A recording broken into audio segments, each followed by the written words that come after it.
Merry Christmas, Happy Holidays, and welcome to Meet the People. Today's guest is Mr. Jim Webb. He wears a lot of hats in the community. We're going to talk to him about everything that he has done and has done, will do, might do, should do. But the first thing we want to ask him is, Jim, welcome to the show, and what is a swerper? What is a swerper? All the things I should do. Yeah. That's what we're going to talk about. Well, it's a long list. A swerper is somebody who enjoys swarping and goes out swarping, and swarping generally means going out on a Saturday night to have a big time. You go out swarping.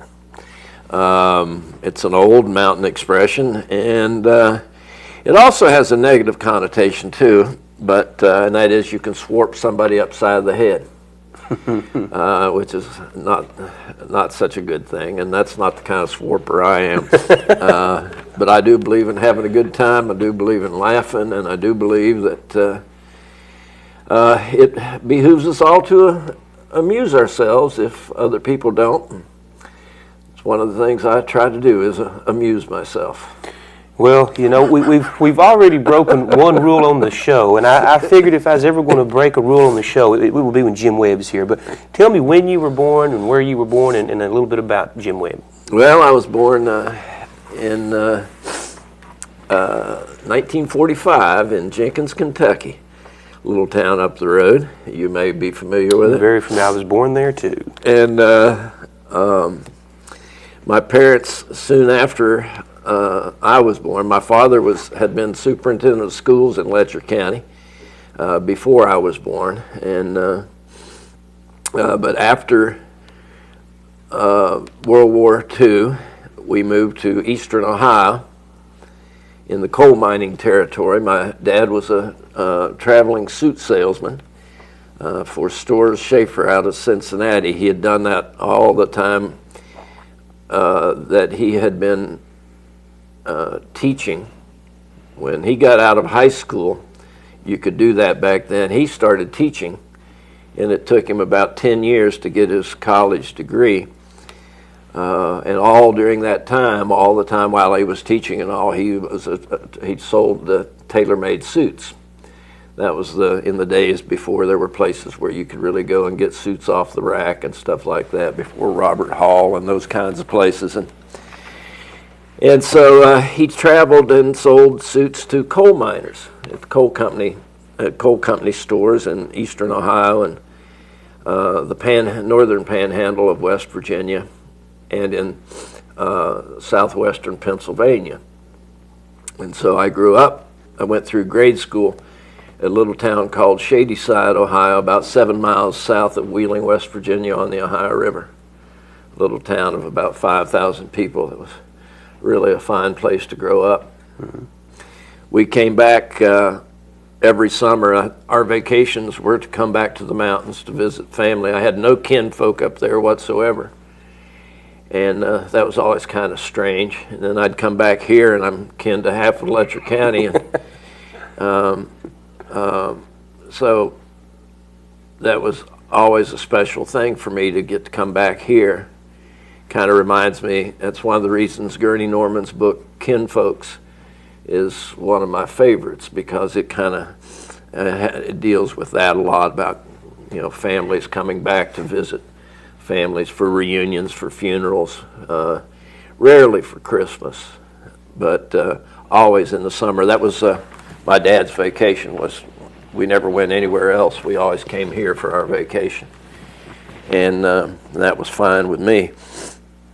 So I went through that period. I went through the 8th grade there, and we moved back. We were a real exception to the rule, because in the 50s, people were leaving here to go to Detroit and Columbus and Dayton and places like that to find work. And in 1959, we actually came back to eastern Kentucky, and my parents were able to improve their financial situation.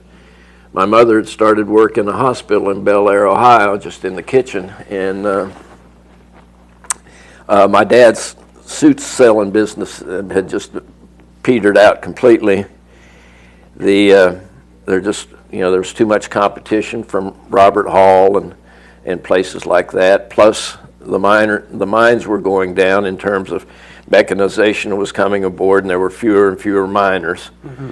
And so his selling tailor-made suits to coal miners ran out. And so we came back, and interestingly enough, my mother's sister, my second mother, Nanlu Inlow, many people will remember her particularly in Letcher County. She worked for Charlie Wright for years and years in the clerk's office. And she put my mother's name in for a job at the Miners Memorial Hospital in Hazard. And they offered her the job, and it was just in the kitchen, just what she was doing in Ohio, but because it was a union hospital, and her pay was considerably more than she was making in Ohio. And my dad really was hesitant to come back, but a lot of reasons for that. But he applied for a job, and he became the assistant principal at MC Napier High School, the county high school, largest county high school in Perry County. And so we moved back in 1959, and my family improved its economic fortunes considerably when everybody from here was having to go off. The other way, yeah. Yeah, and you know how so many kids, when they graduate from high school here, they get a diploma and a map to Columbus. And, exactly. And so it was... so you were around 13, 14, I guess, in 59? Yeah. Okay. Yeah. It was a difficult time for me. It was an odd time because we moved back to Perry County, not Letcher County, where a lot of people knew me, and I knew a lot of people in Letcher County, but I didn't know anybody in Perry County to speak of. I had a cousin in my class, and we really didn't know each other. We had met at a reunion or whatever, and she was a girl. It's convenient. And so she was already established there, and so it wasn't necessarily cool for her to have this little cousin, because I was real small. I was 4'11", weighed 92 pounds. Soaking wet. And I had an Ohio accent, and I didn't know anybody. And kids everywhere can be pretty cruel, and kids in Hazard are no exception. They had a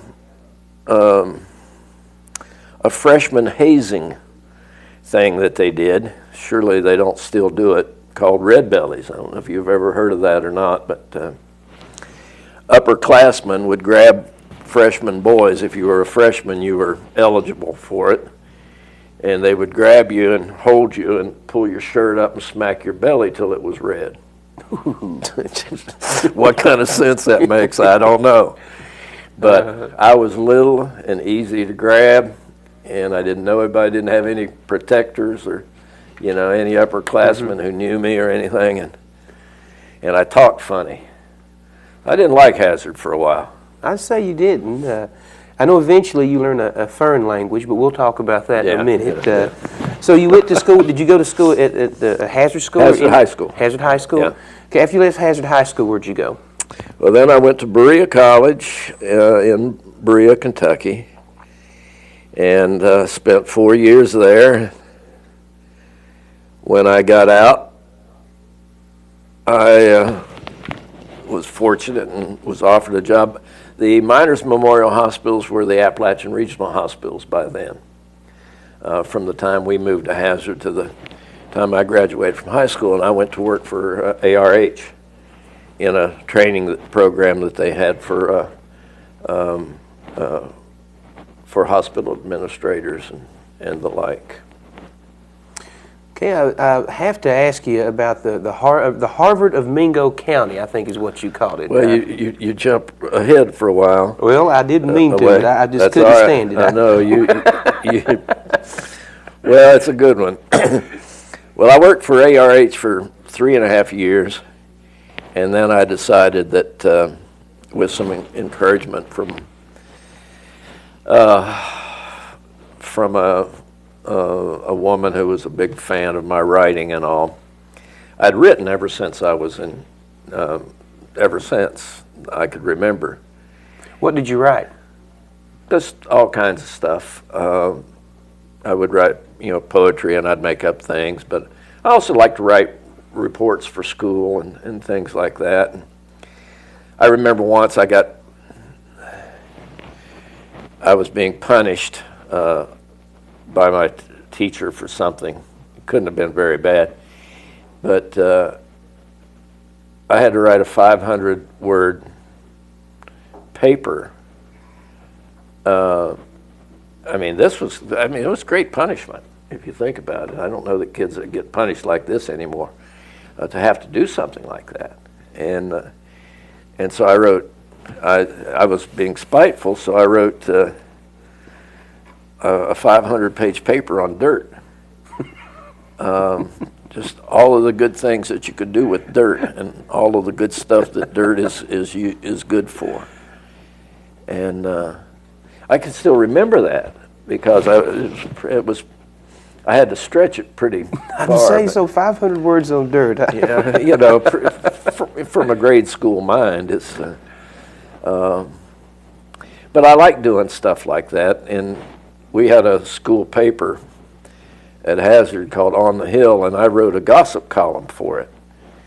One of the problems was nobody ever wrote anything for me to answer, so I had to write the questions and the answers both.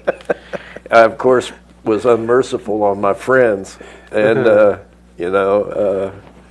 and so that was actually a lot of fun and a lot of power. That's kind of when I learned the power of the written word, because I got a couple of really good licks in on some of my good friends in the school newspaper in the gossip column. No doubt. Yeah, not necessarily making up stuff entirely, but getting them in trouble nevertheless.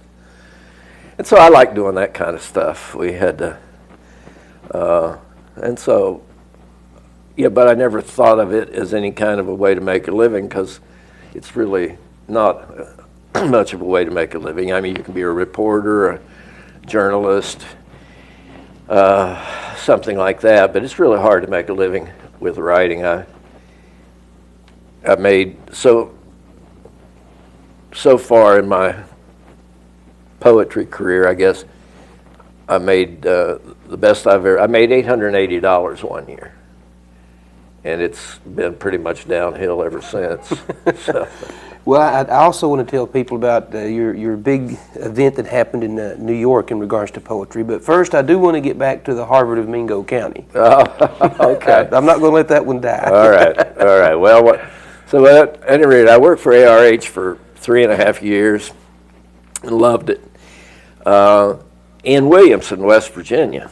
And that's how I got to Mingo County, which is really only like 80 or 90 miles from here. But ended up working in the purchasing department, so I ended up as a buyer. ARH has a lot of its functions centralized.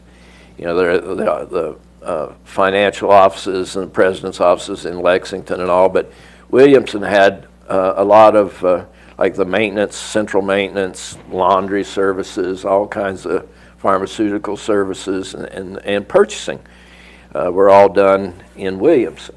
And so I was going to originally hospitals, but I kind of decided to stay in Williamson. I really liked it. It was an interesting place to be at that point in time, and I really enjoyed the work, and I enjoyed the people I worked with. So I stayed there, but then I decided with encouragement that really it wasn't quite what I wanted to do and what I wanted to be. And so I went, it was a bit difficult to get back in school because I had lollygagged a little bit towards the end of my career at Berea. Not you, Jim. Yes, I did. And that's a whole nother bunch of stories that don't necessarily need to be told here. But so I decided to go to school to study English, which I hadn't done. I'd majored in biology and hadn't had much English to speak of. And so I decided to try to get a master's in English so I could teach and write. Because by then I felt like that's really what I wanted to do and could do. And so I was able to get into Eastern. It was a real tough process, and it was a wonderful thing. Eastern had an incredible English department, and I have my theories about why that is. Had a lot of young PhDs just in there, and they probably couldn't get jobs at Harvard or whatever, and might have cursed themselves for having to teach at a place like Eastern Kentucky University. But it turns out it's a beautiful campus and a beautiful setting, in a beautiful place. And with only a couple of exceptions, my teachers were as good as any could have been. It was very tough, I was real pleased and very good, because that's what I needed, because I hadn't had much English and stuff. So it was a tough it took me 2 years to get my master's, because I couldn't just go straight through. I had to work in the summer and stuff. And about what year was this? The early 70s? I graduated in 72. 72, okay. From Eastern.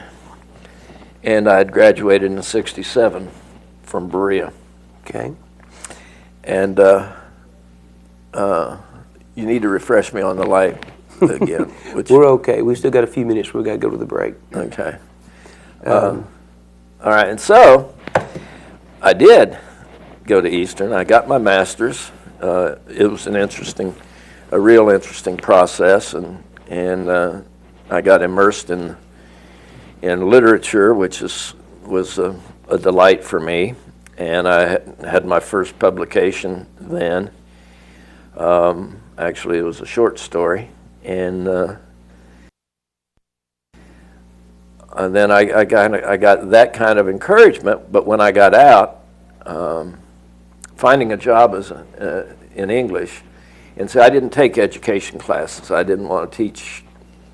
I took all English because I felt I had so much to learn that I wanted all English classes. Mm-hmm. I didn't take I didn't have a master's in education with an emphasis in whatever. I just got my master's in English, and so I couldn't teach in public school.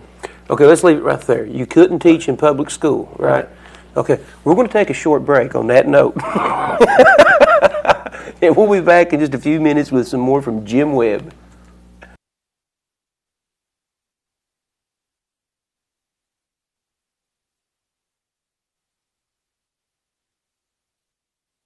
All right, when we last left you, we were told that Jim Webb could not teach at a public school, and I want him to clear all that up right now for me.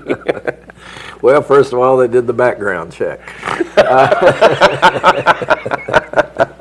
Yeah, I've had one of those done before, I think. But no, I didn't take any education classes. I didn't do student teaching. Mm-hmm.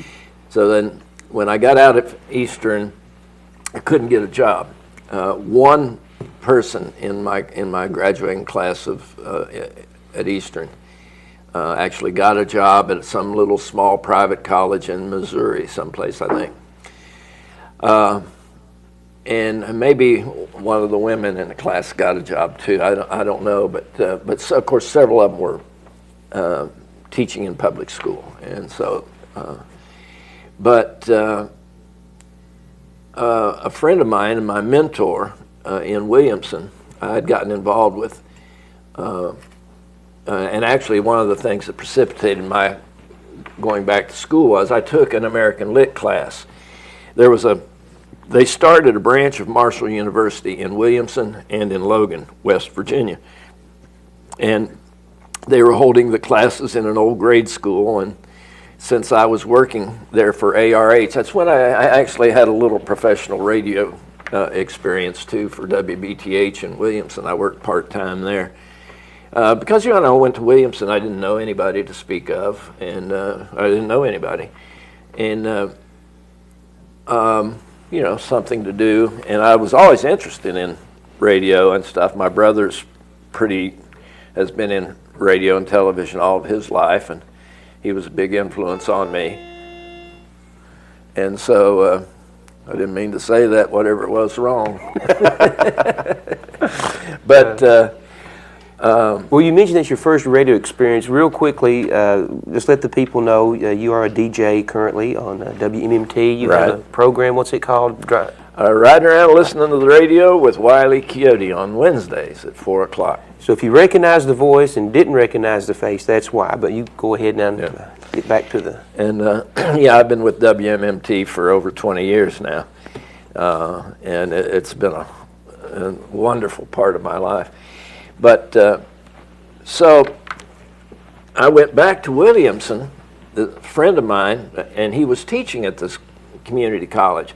By then, from the time I'd taken the classes, they had built a building so that they were no longer in the old grade school building, and where I had taken I'd taken an American Lit class and an accounting class, because those are two things I hadn't had at Berea, majoring in biology. And it was kind of decide what I wanted to do, whether I wanted to stay in business as such or whether I wanted to write and things like that. And I loved the American Lit class and I hated the accounting class. And so that enabled me to make that decision.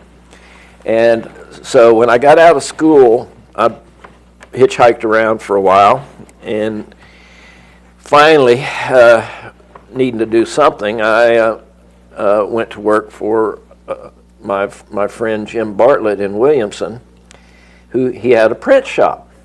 And so I was always kind of fascinated by printing, and so I went to work in his print shop to help him there. And that's where we continued. I'd actually started my first literary magazine called Rec, when I was in graduate school. I started it with one of my instructors, Gordon Browning, and one of my best friends, Ernie McAfee. And we started a literary magazine called Rec. It managed to survive 3 issues. It's tough. Welcome to the magazine world. Huh? Yeah. But the second issue we did at the print shop, and the third issue, which we had it was pretty successful in those terms, and so that we actually made a little bit of money with it, but I put it back into it. And so the third issue, we got fancy and got big with really nice paper and a photographic essay in it that my brother had done of Coney Island in New York. It was really stunning. Now, is your brother Scott? Rob. Rob? Okay. Rob. Just make sure there. My brother Rob Webb, who many of you have seen or heard, he's the announcer for 60 Minutes, among other things. He was born in Whitesburg. I had the benefit of being born in the hospital in Jenkins. He was born in the house in Whitesburg. But I had learned to print, and I really loved that. And it was just one of those weird things in life. And I was but he wasn't paying me, he was just kind of paying my expenses, because he wasn't making any money with the print shop. It was, matter of fact, it was a bit of an albatross to him, I think. But one Wednesday evening, the head of the English department at Southern West Virginia Community College, a fellow named Jerry Harris, and his wife Judy, who taught drama and things at Southern, came by to see Jim. It was the semester was getting ready to start, and they were telling him about a faculty meeting or something like that. And I just happened to mention to Jerry, I didn't know him, but I had the opportunity. I said, I asked him if there'd ever be a chance to teach. I said I was interested in a teaching job, and he said, well, no, but it was really nice. It wasn't, no thanks, we'll get in touch with you or anything like that. He said, no. So they invited me down to dinner, and I went and I had dinner at their apartment, and we had a real nice time. And he said, well, we don't have anything, but I'll keep you in mind. And he was sincere, He wasn't blowing you off. Right. And of course, well, that was I guess a Wednesday night. The following Sunday, I happened to be home, and he called me, Jerry Harris called me, and said, Jim, do you still want to teach? I said, what, yeah. And it was the most bizarre thing. They had had an 80% increase in freshman enrollment, totally unexpected. They all of a sudden needed another freshman English teacher, and I happened to be there. And that's how you taught That's how at the Harvard of Mingo County in 1977. Is that correct? Well, 74 to 80. Okay. Well, yeah. And so that's how I got started. And the interesting thing was I started the next day. So from Wednesday till Monday, I went from just working in the print shop to being a college instructor, which might throw fear into some people's mind. I'd never seen the books, and I'd never taught before. So it was a pretty good experience. I got to tell you this one little, because it's one of those things I'll never ever forget. Needless to say, I was nervous and trying to figure out what in the heck I was doing. Going through. So the only thing I knew to do was, the first couple of classes, you don't do anything anyway. No. You just go through the roll to try to see who's there and stuff like that. And so I made an assignment, like the first chapter of each of the books, and I had 5 classes. Community college teachers, it's not fair. They have to teach too many classes. But that's a whole nother story. I won't get off on that tangent. But so my first class, I think, was like at 8:30 in the morning or whatever, and the next class was about 10:30, and I guess by then the word had gotten out. And there was a guy in the second class, and I was a veteran by then. I'd already had one class, and same books, same number class, freshman comp, and so there was a guy sitting in the back. He was about my age. He was a veteran. He was, come back to school on the GI Bill, and his name was Cecil Diamond. It's an unusual name for one thing, but I'll never forget old Cecil, because after I go through all of these little things, trying to act like I know what I'm doing and stuff like that, he raises his hand and says, "Mr. Webb." I said, "Yes," very seriously. He says, "How long have you been teaching?" I said, "About an hour and a half." Well, at least you were honest. Yeah. And so, yes, that was at Southern West Virginia Community College, which we affectionately referred to as the Harvard of Mingo County. Jim, where do you live at now? I live up on top of Pine Mountain in Letcher County, the second highest mountain in the state. US 119 goes over it. It's the road between Whitesburg and Cumberland. Is this where Wiley's last resort is? It is. Okay. Well, I want to ask you a question. Are you kin to Pocahontas? And I want to know about your first campsite. Oh. Well, yes, I'm an 8th great-grandson of Pocahontas. And, but then you think about it. See, I'm a double Webb, for one thing. Actually, my mother's mother and my father's father were first cousins. My father's father, my grandfather, was Big Nelt Webb, Nelson R. Webb, pretty well known around Mayking, the Bottom Fork area. And my mother's father, well, Aunt Letty was my mother's mother, and her father was Jason Webb. And my grandfather, Big Nelt's father, was Miles Webb, and they were brothers. And so it probably explains why I'm so crazy. But I'm a double Webb and proud of it. And every Webb around here, and all of the Adamses and Crafts and associated are pretty much descended from Pocahontas too. It comes down that way. Well, I mentioned you have a campsite named Pocahontas. Before I get blow my nose here. Okay, before I get ahead of myself, I want to talk to you now. Wiley's Last Resort is a place that you can come and camp. There's a beautiful pond there. there's a whole lot of stuff there. You were gracious enough to take me of a tour on it. And you would point out, as you were taking me on this tour, different campsites and their names. I want to let the people know some of these names. right. One campsite was Lester Flats. Another campsite was Baton Rouge. Another campsite was Faith Hill. Had Tiger Woods, the Gump Forest. Why do you have all these atrocious names? Just to entertain people like you. No, what it is it's a long story, and I can't get into it here, but back in the 1940s and 1950s, the top of Pine Mountain was the hot spot of Letcher County. And that's when I fell in love with it. There's a beautiful sand quarry up there that my aunt and uncle had. It was called the Pine Mountain Sand and Gravel. There was a spectacular old hotel up there called the Pine Mountain Hotel. And it was really nice. It's beautiful. It's stuccoed on the outside, had a gorgeous knotty pine meeting room in it, and probably like 20 rooms or so. I can remember it as a kid because when we would come up to visit my aunt and uncle who lived right up above it, when there were a lot of people, they would sometimes let the kids stay down in the hotel, and that was just a great thrill to be able to stay down there with my cousins and stuff and stay in a hotel. What an exotic experience.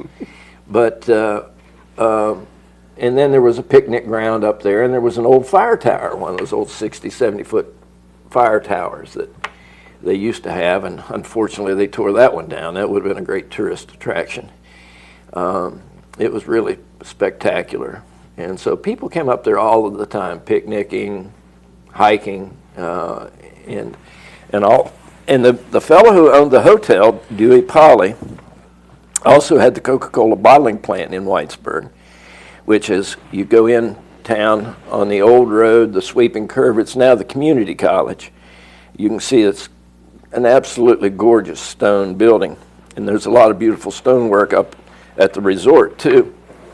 Unfortunately, it's part of the cabin that burned down. But in the 40s and 50s, Dewey Polly had this place as a resort, and people came up there swimming, and sometimes they say there'd be 100 people up there. They'd have coon on the logs, and it's about an acre and a half little lake. There's a dam. They built it, had a concession stand across the way, and a couple of really nice cabins, and it was operated in part with the hotel. And so if you were staying at the hotel, you could come down to the resort and go swimming or hiking and stuff like that. Well, I ended up, long convoluted story, but I ended up in 1996 buying this place, and water hadn't been in the lake since about 1970. The hotel burned down about 1970. Everything was just gone.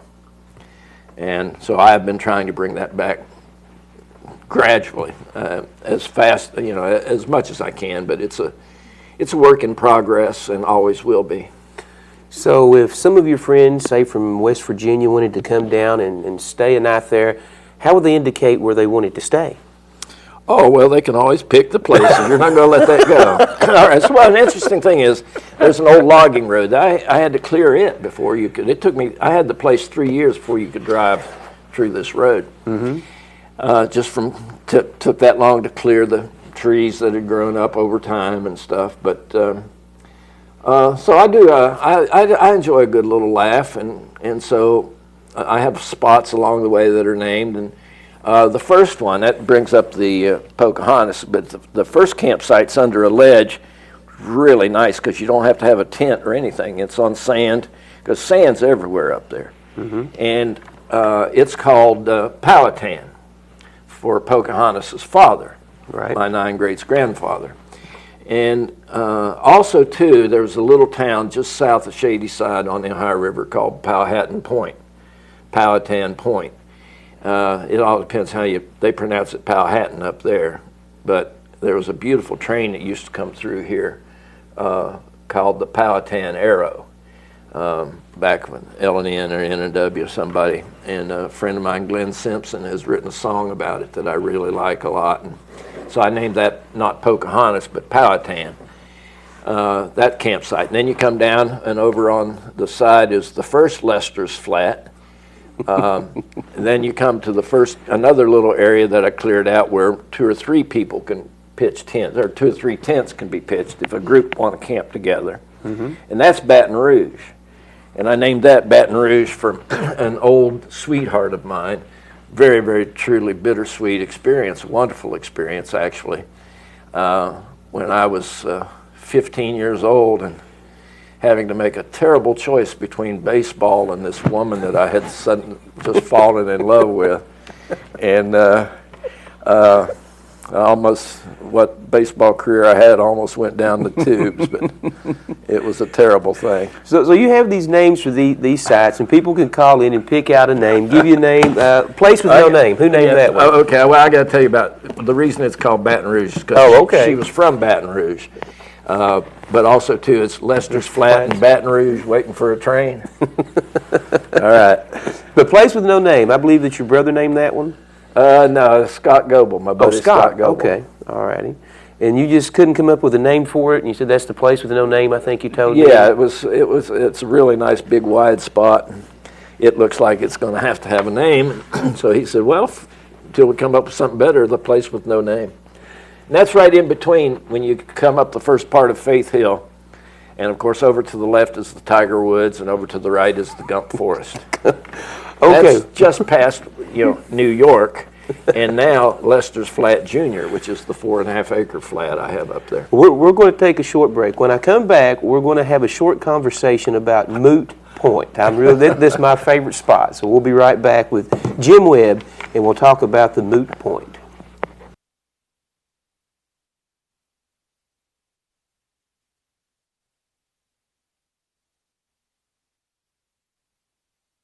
And we're back with Jim Webb, and as promised, we want to talk about Moot Point. If you've been watching the show, in our first segment, we did mention something about a foreign language, and I'll just let you take over from there and tell us what that's all about. Rick, I just think you like the puns too much. So at any rate, the road goes on through the woods, and it ends up in the Sand Quarry, which is one of the most beautiful places in eastern Kentucky. It looks like something out of the Southwest, and I'm developing a stage there. That's going to be the acoustic stage.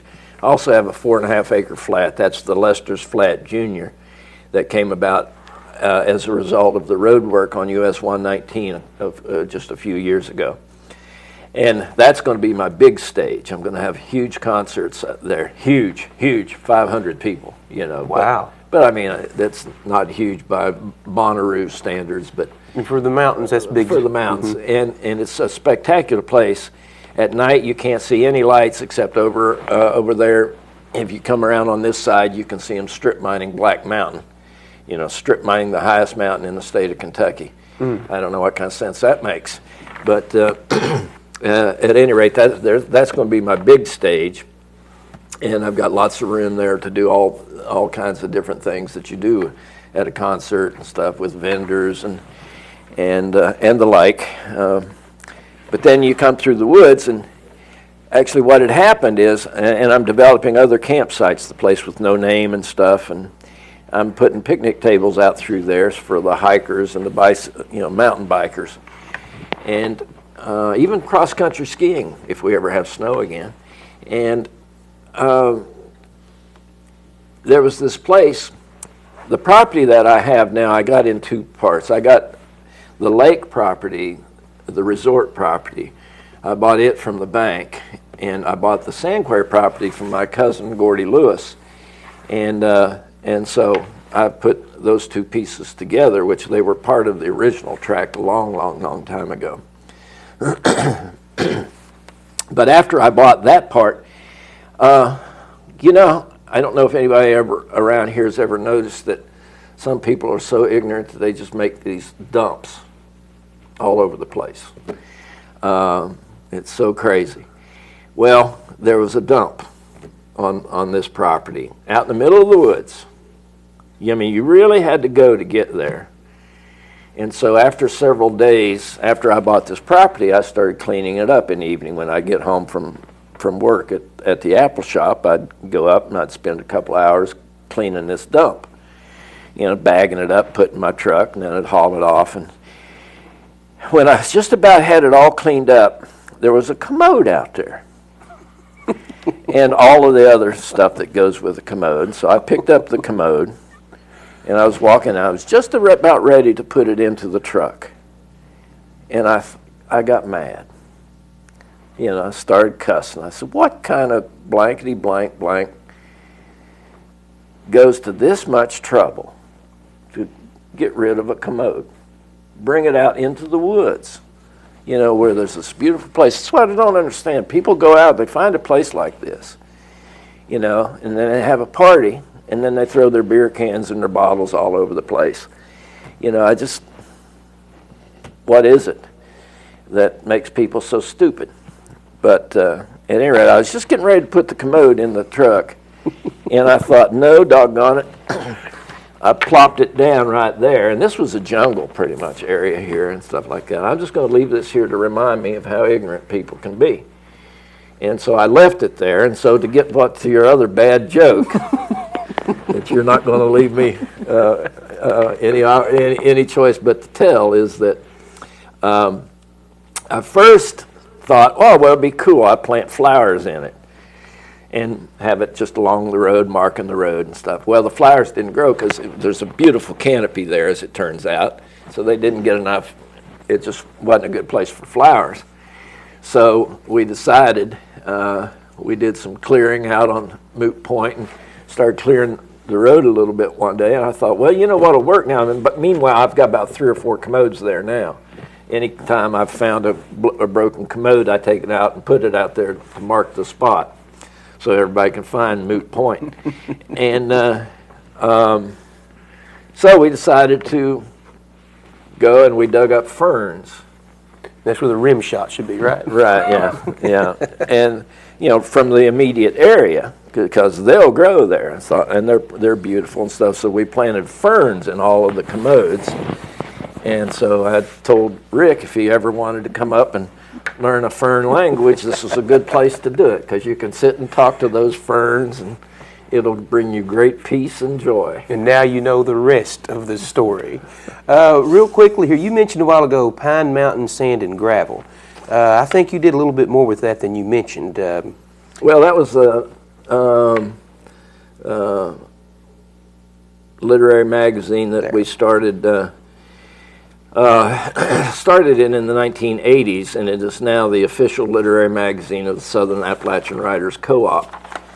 And I did 3 issues. It looks like 3 issues about what you can do on your own with a literary magazine before it costs you too much, particularly when you don't have money to start with. And so after the 3rd issue of the Pine Mountain Sand and Gravel, we decided, I'm a member of the Southern Appalachian Writers Co-op, and it's a vibrant group of Appalachian writers who got together because it's so hard to find a place to get published.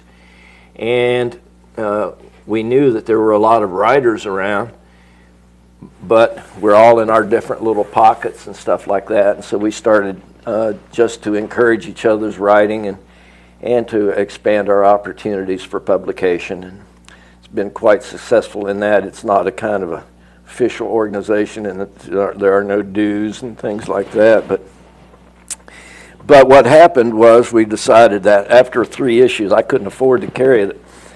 And this was back, it's a lot easier to publish now, but this was back when you had to go to a print shop and stuff like that. Couldn't just do it off of your computer and things. And so it's now the official literary magazine, and it's quite a fine, I don't think I have one with me. Oh, I do.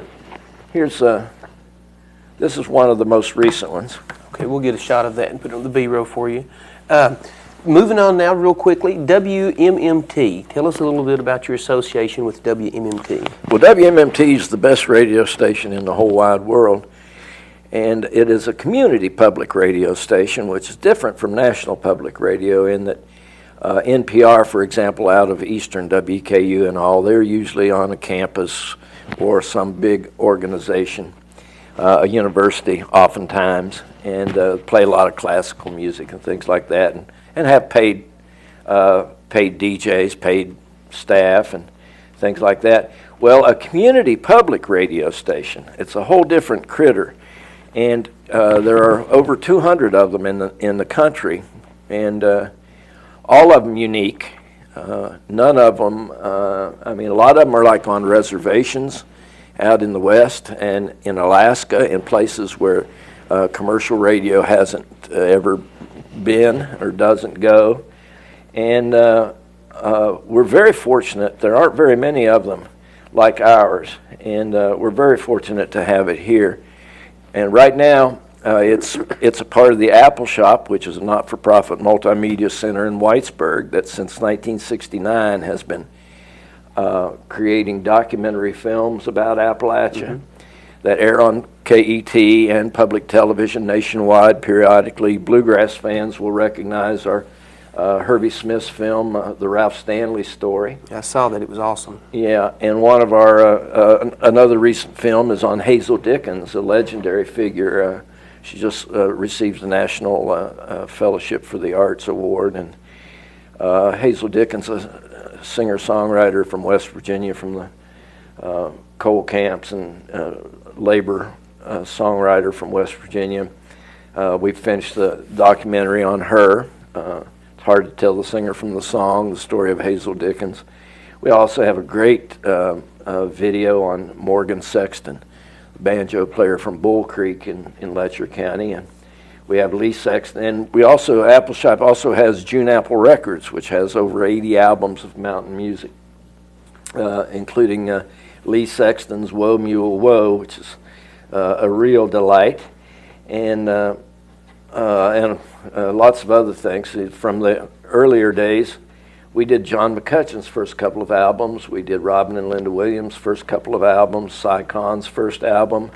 We did the Metropolitan Blues All-Stars, as well as old-timers like I.D. Stamper, George Gibson, unique banjo player from here in Knott County, and the like. It's a pretty amazing organization. And then in 1985, Apple Shop started WMMT, or we went on the air. It took several years before that. It's a long process getting a radio station on the air. But WMMT went on the air about around Thanksgiving in 1985, and we've grown ever since to the point that right now our programming is created by volunteers, and that's one of the differences between community public radio and NPR. How many volunteers do you have? We have in the neighborhood of 60. Where are they from? Well, we did have one programmer who was coming all the way from East Tennessee, but he's had to give up his show for a while. We do have one programmer, actually a minister, who does a rock and roll show, who comes from Logan County, West Virginia. And then we have programmers from, I think it's 7 counties in eastern Kentucky and 4 counties from southwestern Virginia. Some folks drive like a couple of hours to do a radio show, and then they drive home, and they don't get paid a penny for it, but they just do it because they love it, and that's one of the reasons the programming is so unique and so good. Plus, we've really developed kind of accidentally into trying to do what commercial stations don't do, to provide the services that commercial stations don't do, play the music. For example, I know a lot of people in Knott County seem to like bluegrass. Well, when we went on the air in 1985, which one of our first shows was the Bluegrass Express, which has been going now all that time. And in 1986, we started the Bluegrass Express Live, to the point that, I mean, we have the biggest names. We just had the Grascals. In October, we had Blue Highway. We have Larry Sparks here in December. We have Larry. Hold on just a moment there. Larry Sparks. Tell me about the lady from Woodstock, New York, that called in during Larry's last show. Year. Right before, Larry always does his show with us the 1st of December. I think he likes to come. I think his wife's from Knott County, and they like to come back here about that time or something. But so he always wants to do it. We do the show on Thursdays. So during his show last year, and it's rare that we can answer the phone because it's a live broadcast, and it's live. It's not taped and then edit it or anything like that. When we go live, it's live, warts and all. And so this, I was near a phone and it was ringing, so I answered it, and it was a woman from near Woodstock, New York. And Larry had mentioned that he had a Christmas album, but he only had a couple of copies of it, CDs, you know. And she said, oh, you know, I'm calling from Saugerties, New York, and my husband and I just love your radio station. We listen to it all the time. And is there any way that you could get, you know, one of those Larry Sparks Christmas CDs for me? Because just a couple left. yeah. And so I said, well, yeah, sure. And so at halftime, when Larry was selling them, I went down before he sold out because he'd only had a couple of them, you know, and I got one. I bought one for her, and I got him to autograph it. And so then I sent it to her. She sent me the money for it, and lo and behold, in June, which is when we have our annual Seed Time on the Cumberland Festival at the Apple Shop, which is a spectacular, wonderful, not huge, not big balloons and stuff like that, but a wonderful, wonderful festival right in Whitesburg at the Apple Shop. They came down. They came to Seed Time, and they came and they volunteered and they helped. They helped put up tents. They helped do things like that, and they had a ball. They stayed out at Seco at the Highland Winery, which is a wonderful place in Letcher County for tourists to come. And so that was that's a wonderful story. That is. I mean, that's the kind of story that you meet. I met Katie from the radio station. It's just amazing the friends I've made through the radio. Well, what we would like to do now is I've asked Jim to read a little of his poetry for us. So we would like for Jim, if he would, read us a little bit of his poetry. All right. Well, you know, there are a lot of heavy issues that poets address, and people have a hard time understanding poetry or what's it mean. I don't like that kind of stuff. Well, this poem is kind of like that, and it's called Original Sin. I believe in original sin. It's just hard to think of something new.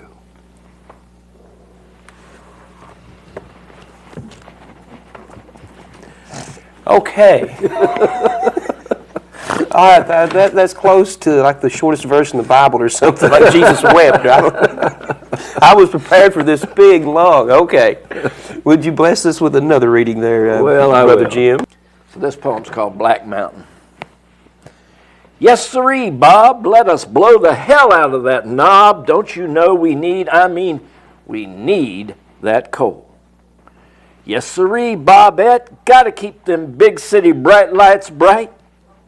Neon's night, gotta have some light. Hemp Hills fights, gotta hang tight.